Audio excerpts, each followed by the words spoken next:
Bem-vindo ao canal Além do Medo. Aqui falamos sobre casos reais, misteriosos e sobrenaturais.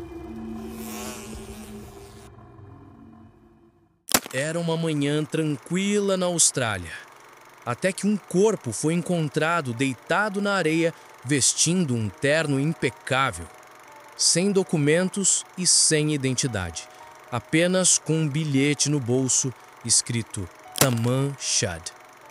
77 anos depois, o caso ainda deixa cientistas e criptógrafos sem respostas. Hoje vamos falar sobre o caso Taman Shud, o Homem de Somerton. 1º de dezembro de 1948. O sol ainda não havia nascido em Adelaide quando um casal de ciclistas percebeu algo estranho na areia de Somerton Beach. Um homem estava ali, deitado, a cabeça encostada no paredão, as pernas cruzadas. Vestia um terno impecável, sapatos engraxados e não havia qualquer sinal de luta, sangue ou algum indício de acidente.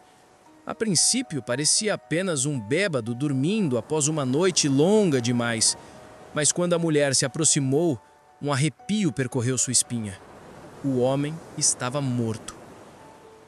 A polícia foi chamada e imediatamente os policiais começaram a investigar o corpo.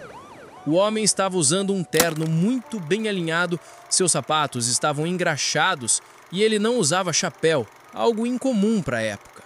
Aparentemente, o homem possuía um corpo saudável e atlético. Tinha cabelos quase ruivos, penteados para trás.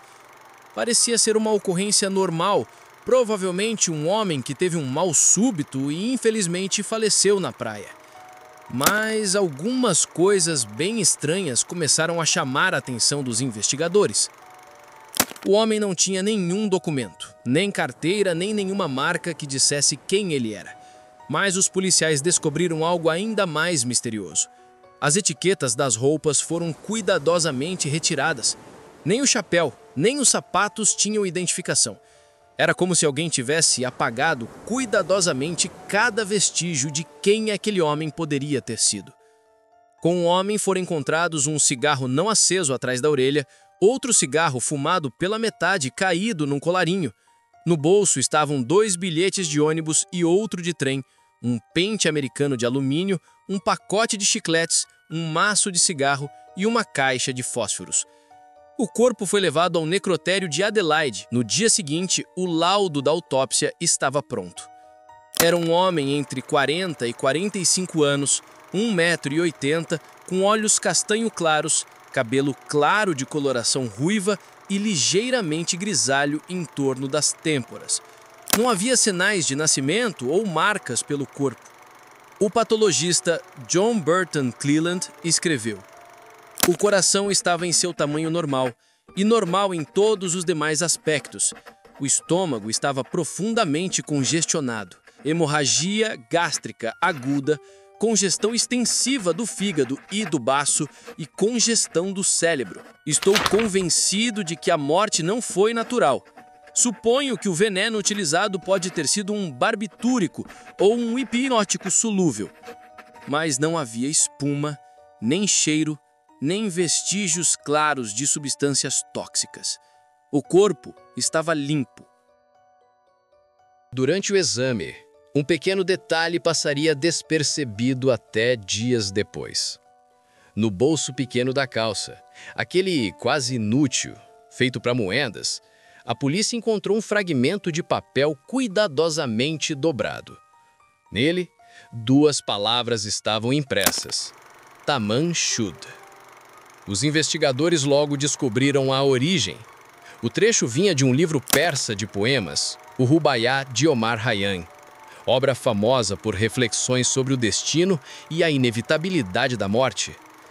Taman Shud era a última frase do livro, literalmente acabou ou terminado. A mensagem parecia simbólica, quase um epitáfio pessoal. O problema é que não tinha como saber se essa mensagem era uma despedida ou assinatura de um assassinato. O caso tomou uma repercussão nacional. sendo amplamente coberto pela mídia. A polícia precisava de respostas. Algumas tentativas de reconhecer o corpo foram realizadas, ouvindo testemunhas e colhendo depoimentos, mas nada de concreto foi descoberto. Devido à não identificação, o cadáver foi embalsamado em 10 de dezembro de 1948, o primeiro na história da polícia australiana. Sem pistas na praia, a investigação mirou as estações ferroviárias. Em 14 de janeiro, na estação central de Adelaide, os atendentes se lembraram de uma mala marrom dias antes do corpo ser encontrado. Lá dentro, roupas masculinas cuidadosamente dobradas, um par de calçados, uma escova, uma chave de fenda, um barbeador e, novamente, todas as etiquetas arrancadas. Uma caligrafia vista em um dos pacotes chamou a atenção dos investigadores. O nome de Chi Kin. O nome foi deixado lá por propósito, como se o dono soubesse que aquele nome não seria suficiente para identificá-lo. Havia também fios laranja costurados em uma das roupas, um tipo de linha que não existia na Austrália, mas era comum nos Estados Unidos. O mundo vivia os primeiros anos da Guerra Fria, e Adelaide abrigava instalações militares e de comunicação sensíveis. O contexto alimentava teorias. Talvez aquele corpo anônimo fosse o resultado de um jogo de espionagem. Mas tudo o que os investigadores tinham eram suposições e um bilhete com 2 palavras. Rastreando as roupas e o nome Kim, os polícias chegaram a um marinheiro local, Tom Kim, mas, novamente, era a pessoa errada. Alguns meses depois, uma nova pista mudou o rumo da investigação. Após a polícia ter divulgado o pedaço do bilhete Tamanchud para a mídia, um homem apareceu à delegacia com um exemplar do Rubaiyat de Omar Khayyam, que havia encontrado no banco traseiro do seu carro. Segundo ele, o carro estava parado na praia naquela noite, destrancado. O livro não trazia as palavras Tamanchud na última página, e o verso estava em branco. Exames de microscopia indicaram que esta página específica havia sido arrancada. Dentro da contracapa, os investigadores encontraram algo ainda mais estranho. Um código manuscrito, uma sequência de letras sem sentido aparente e um número de telefone. O número pertencia a uma jovem enfermeira que vivia a poucos quarteirões da praia, Justin, pseudônimo usado em relatórios oficiais para preservar sua identidade, embora depois tenha sido revelada como Jessica Thompson. Jessica foi interrogada. Ela confirmou ter tido um exemplar do Rubaiyat, mas afirmou tê-lo dado a um homem chamado Alf Boxall, que serviu com ela durante a guerra.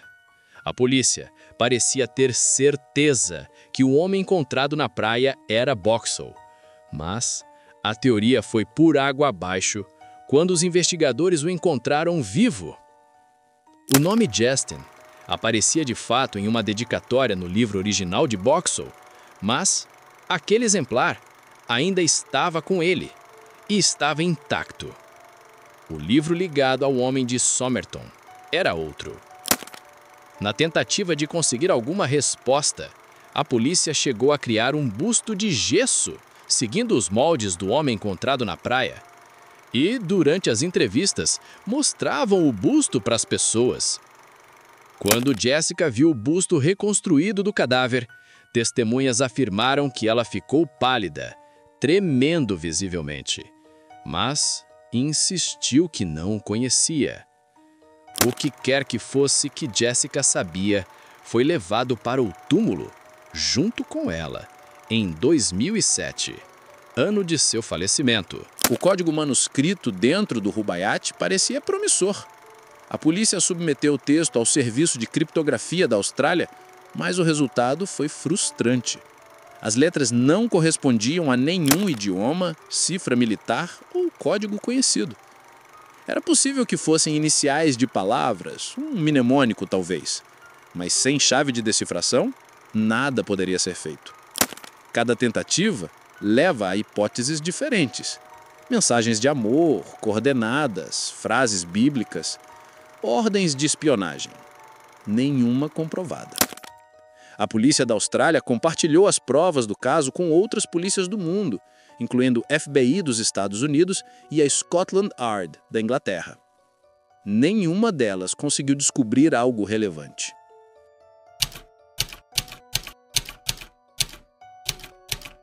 Em junho de 1949, o corpo do homem de Somerton foi sepultado no cemitério West Terrace, em Adelaide. A lápide simples trazia apenas a inscrição: o homem desconhecido encontrado em Somerton Beach, 1º de dezembro de 1948. Com o passar das décadas, o caso se tornou uma obsessão nacional. Diversas teorias foram criadas, mas nenhuma dessas explicações resistia à falta de provas concretas.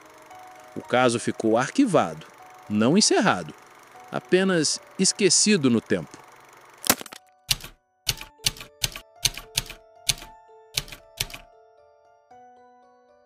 O corpo foi exumado para análise após uma série de pedidos. A polícia estava otimista sobre a perspectiva de recuperação de DNA. Em 26 de julho de 2022, o professor da Universidade de Adelaide, Derek Abbott, em associação com a genealogista Colleen M. Fitzpatrick, afirmou que a genealogia genética do DNA de amostras de cabelo removidas de sua máscara mortuária tinha a confirmação plausível de sua identidade.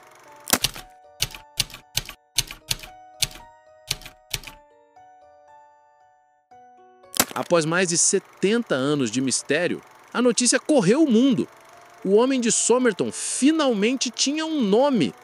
Os testes apontaram com alta probabilidade para Carl Charles Webb, nascido em 1905 em Melbourne.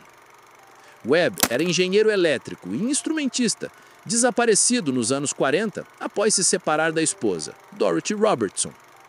Documentos indicavam que ele tinha histórico de depressão e conflitos conjugais, o que sustentava a hipótese de suicídio. Nada ligava Webb a espionagem, códigos secretos ou assassinato. Ele era apenas um homem comum, talvez cansado de enfrentar a própria vida.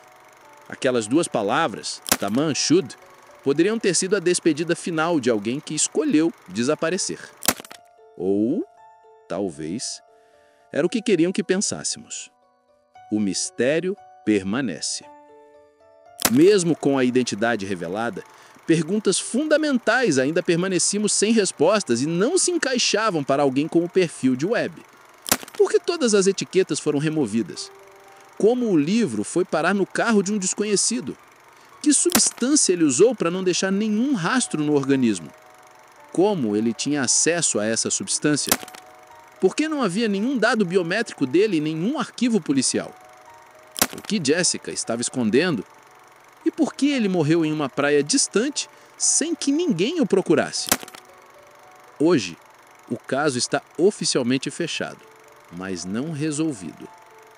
A polícia da Austrália reconheceu a identificação feita por genealogia, mas ainda não determinou a causa da morte. O relatório final da autópsia revisada indica causa indeterminada.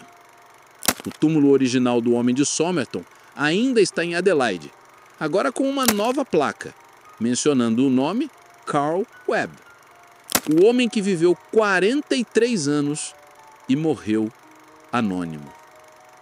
Hoje, sabemos o nome, mas o mistério, esse nunca terminou. Se essa história te fez pensar, compartilhe, porque a verdade só existe quando é contada.